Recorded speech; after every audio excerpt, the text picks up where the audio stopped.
Bismillahirrahmanirrahim. Assalamu alaikum dear students.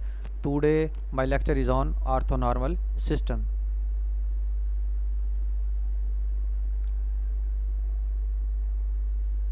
This set X alpha belongs to sigma of non-zero vectors in an inner product space is said to be orthonormal system if X alpha का X beta के साथ जो inner होगा वो Chronicle delta के बराबर होगा। अब क्रॉनिकल डेल्टा क्या होता है, वो उसको हम डेल्टा अल्फ़ा बीटा से डिनोट करते हैं और उसकी वैल्यू ज़ीरो होती है जब अल्फ़ा और बीटा डिफरेंट होंगे, और जब अल्फ़ा और बीटा बराबर होंगे तो उसकी वैल्यू 1 होती है।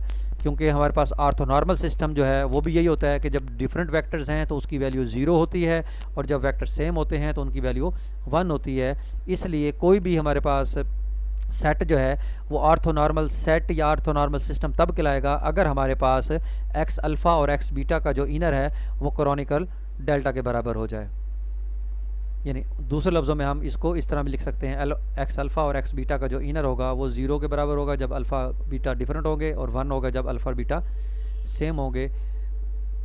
तो आप इस तरीके से इनको चेक भी कर सकते हैं कि ऑर्थोनॉर्मल सिस्टम है। आप एक्स अल्फ़ा और एक्स बीटा का जो डिफरेंस लेके इसका नॉर्म कंसीडर करें, तो नॉर्म जैसे हम कंसीडर करते हैं कि उसका x alpha minus x beta का x alpha minus x beta के साथ इनर ले लिया, और फिर इनको सेपरेट करके इसका आंसर देखें 2 स्क्वायर रूट आया है, यानी नॉन ज़ीरो आया है, नॉन ज़ीरो आया है दूसरे लफ्ज़ों में, और हमारे पास कितना आ गया 2 स्क्वायर रूट आया ये। तो इस पे हमने जस्ट कंडीशन हमने यूज़ की है कि अगर हमारे पास ये सेट जो है ऑर्थोनॉर्मल है तो देन हमारे पास एक्स अल्फ़ा और एक्स बीटा का जो डिफरेंस नॉर्म होगा वो आपके पास 2 स्क्वायर रूट होगा। ये एक रिजल्ट है। फॉर एनी ऑर्थोगोनल सिस्टम, वो कह रहे हैं किसी भी ऑर्थोगोनल सिस्टम के लिए x i x two x n के लिए द वेक्टर ई आई जो होता है, यानी वेक्टर को हम उसके नाम पर जब डिवाइड करते हैं तो वो यूनिट वेक्टर आता है, तो ये फॉर्म करता है ऑर्थोनॉर्मल सिस्टम। यानी कोई भी आपके पास ऑर्थोगोनल सिस्टम दिया हुआ है तो अगर हमने ऑर्थोनॉर्मल सिस्टम बनाना है तो हम उसके यूनिट वेक्टर्स फाइंड कर लेंगे, क्योंकि यूनिट वेक्टर का जो मैग्नीट्यूड होती है या उसका जो नाम होता है वो 1 होता है। जैसा कि एग्जांपल है, वो कहते हैं कंसीडर द सेट एस जिसके अंदर उन्होंने कंपोनेंट दिया हुआ है, एस एन ऑफ टी दिया हुआ है, सी नॉट ऑफ टी और C of N of T दिया हुआ है, N vary from 1 to 3 and so on. तो उसमें एस एन टी उन्होंने डिफाइन कराया है 1/पाई square root sine N T, और सी नॉट टी उन्होंने डिफाइन कराया 1/2 पाई स्क्वायर रूट, और सी एन टी उन्होंने डिफाइन कराया 1/पाई square root cosine N T. तो in the real space C over the interval 0 to 2 pi with inner product defined as, और उन्होंने इसमें इनर प्रोडक्ट डिफाइन कराई है x का जब y के साथ इनर लेते हैं तो वो बराबर है 0 to 2 पाई इंटीग्रेशन x का y के साथ प्रोडक्ट dt, यानी इस तरीके से डिफाइन कराई है। तो आपने साबित ये करना है कि वो जो सेट है ये आर्थो नॉर्मल है। तो आर्थो नॉर्मल में हमने जारी बात है दो चीज़ें देखनी है कि अगर हम डिफरेंट लेंगे तो हमारे पास आंसर 0 आना चाहिए, और अगर हम सेम लेंगे तो आंसर 1 आना चाहिए। तो हम पहले क्या करते हैं एस एन टी और एस एन टी, क्योंकि सेट के अंदर आपके पास कितने एलिमेंट हैं 3, एस एन सी नॉट और सी एन। हम एस एन का एस एन के साथ लेंगे 1 आएगा, सी एन का सी एन के साथ लेंगे 1 आएगा, सी नॉट का सी नॉट के साथ 1 आएगा, एस एन का सी नॉट के साथ 0 आएगा, और सी एन का भी सी नॉट के साथ इंटीग्रेशन इनर जो है वो 0 आएगी। यानी हमने ये साबित करना है। तो हम सबसे पहले कंसीडर करते हैं एस एन का एस एन के साथ इनर। तो इनर डिफाइन उन्होंने किया हुआ है इंटीग्रेशन 0 to 2 पाई, तो वो बराबर हो जाएगा एक्स वाई का इनर जो है वो एक्स वाई की इंटीग्रेशन है, तो वो S N T into S N T. अब एस एन टी उन्होंने आपको डिफाइन ऊपर की हुई है 1/पाई square root sine N T और 1/पाई square root sine N T. तो 1/पाई स्क्वायर रूट 1/पाई स्क्वायर रूट 1/पाई बाहर आ गया, अंदर साइन एन टी और sine N T sine square N T हो गया। तो साइन स्क्वायर की इंटीग्रेशन नहीं होती तो उसका फार्मूला लगेगा 1 minus cosine 2 n t over 2। तो 2 भी बाहर आ गया 1/2 पाई, तो 1 की इंटीग्रेशन टी और कोसाइन 2 एन टी की जो इंटीग्रेशन है वो साइन 2 एन टी ओवर 2 हो जाएगी। और लिमिट्स लगाएंगे, लिमिट जब 0 to 2 पाई लगेगी फंडामेंटल थ्योरम के मुताबिक, यहाँ भी अप्लाई कर दें यहाँ भी अप्लाई कर दें, तो सिंप्लीफाई करने के बाद देखें इसका आंसर 1 आ गया। अब हमने डिफरेंट के लिए चेक करना है। अब हम एस एम और एस एन टी के लिए कर रहे हैं, तो वो बराबर हो जाएगा 0 to 2 pi integration S M T और sine N T S N T. तो वो बराबर है 1/पाई square root sine M T, और एस एन टी आपको ऊपर डिफाइन है 1/पाई square root sine N T. तो इसमें से 1/पाई बाहर आ गया, तो साइन एम टी और साइन एन टी रह गया हमारे पास।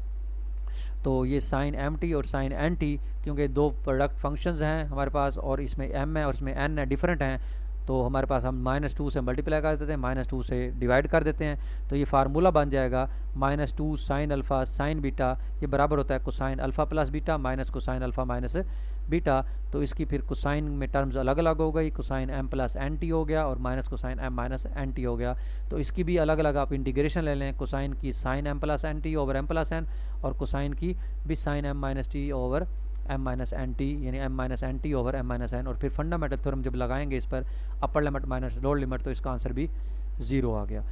इसी तरीके से अब हम एस एन का या एस एम का आप सी नॉट के साथ इंटीग्रेशन चेक करें, तो अगर वो भी इंटीग्रेशन आपके पास क्या होगी, आपने चेक करनी है एस एन टी और सी नॉट टी की जब इंटीग्रेशन, यानी उसका भी इनर आपने चेक करना है। तो इसका भी इनर उन्होंने देखें, उसमें वैल्यूज़ पुट की और सिंपल इंटीग्रेशन हुई, इंटीग्रेशन लेने के बाद इसका आंसर भी आपस में 0 हो गया। उसके बाद आपका सी नॉट और सी नॉट के साथ रह गया, तो सी नॉट का जब सी नॉट के साथ लेंगे तो सी नॉट भी आपका 1/2 पाई स्क्वायर रूट है, उसका भी 1/2 पाई स्क्वायर रूट है, तो वो 1/2 पाई बाहर आ गया और अंदर 1 बचा, 1 की integration T limit from 0 to 2 pi, fundamental theorem के मुताबिक 2 पाई माइनस 0 2 पाई, और इसका आंसर भी 1 आ गया। तो अब आपके पास है सी नॉट और सी एन रह गए, इसकी भी आपने इंटीग्रेशन चेक की क्योंकि ये भी डिफरेंट है, तो इसका आंसर भी 0 आएगा। फिर उन्होंने आपने सी एन और सी एन की इंटीग्रेशन लेनी है, यानी उनका इनर लेना है, सिंपल इंटीग्रेशन उसी तरह लेते गए, इसका आंसर भी 1 है। तो यहाँ से साबित हो गया कि देखें कि हमारे पास ये सेट जो है ये ऑर्थोनॉर्मल सिस्टम है। क्यों ऑर्थोनॉर्मल है? क्योंकि हमने सेम वेक्टर्स का आपस में जब डॉट लिया, सेम वेक्टर्स का जब आपस में हमने डॉट लिया है या इनर लिया है वो 1 आया है, और जो डिफरेंट वेक्टर्स हैं जब हमने उनका इनर लिया तो वो 0 आ गया। अगर ये ऑर्थोनॉर्मल सिस्टम ना होते तो इसमें हमारे पास ये 0 या 1 ना आता, कोई और नंबर आ जाता। तो यहाँ से हमारे पास वेरीफाई होगी सारी कंडीशन, तो this shows that S is orthonormal system. इसी तरीके से आप ये एग्जांपल जो है ये भी आप खुद चेक कर सकते हैं। इस सेट के अंदर उन्होंने e की power iota n t over 2 pi square root define कराया है। वो कह रहा है ये सेट जो है ऑर्थोनॉर्मल सिस्टम है -पाई टू पाई इंटरवल में, और उन्होंने एक्स वाई जो इनर डिफाइन करवाया वो ये करवाया -पाई to pi integration X T और वाई टी का कॉन्जुगेट, यानी जब हम एक वेक्टर ये लेंगे दूसरा जब जिसके साथ इनर लेंगे वो उसका कॉन्जुगेट हो जाएगा और फिर उसकी इंटीग्रेशन होगी। इसको भी आपने इसी तरीके से साबित करना है। एक्स को एक्स के साथ पहले चेक किया, ठीक हो गया, तो सिंप्लीफाई करने के बाद देखें इसका आंसर 1 आएगा। जब x का y के साथ इनर लिया उन्होंने तो उसकी इंटीग्रेशन 0 आ गई, तो यहाँ से साबित हो गया कि ये आर्थो नॉर्मल है। तो सिंपल इंटीग्रेशन है, ये आप कर सकते हैं इजीली, कोई ज़्यादा मुश्किल नहीं है। ये देखें जब मतलब x का x के कॉन्जुगेट के साथ मल्टीप्लाई हुआ तो उसमें ये मल्टीप्लाई किया उन्होंने, तो यहाँ से देखें ये टर्म्स आपस में कैंसिल हो गई हैं और सिंपल इंटीग्रेशन हो गई है, ये 0 e की पावर 0 की इंटीग्रेशन। और जब इन्होंने x का y के साथ लिया है तो उसमें देखें वो कॉन्जुगेट भी आ गया है, तो कॉन्जुगेट में भी देखें वो टर्म्स आपस में e की power iota m minus n T रह गया, तो उसकी एक्सपोनेंशियल फंक्शन की इंटीग्रेशन तो आप इजीली ले सकते हैं। उसके बाद फंडामेंटल थ्योरम लगाया और फिर डी मॉर्विस थ्योरम लगाने के बाद उसका आंसर देखें 0 आ गया। तो साबित हो गया कि डिफरेंट वेक्टर जो हैं उनका इनर 0 है और जो सेम वेक्टर्स हैं उनका इनर जो है वो 1 है। तो यहाँ से साबित हो गया कि एस जो है वो ऑर्थोनॉर्मल सिस्टम है। Thank you very much.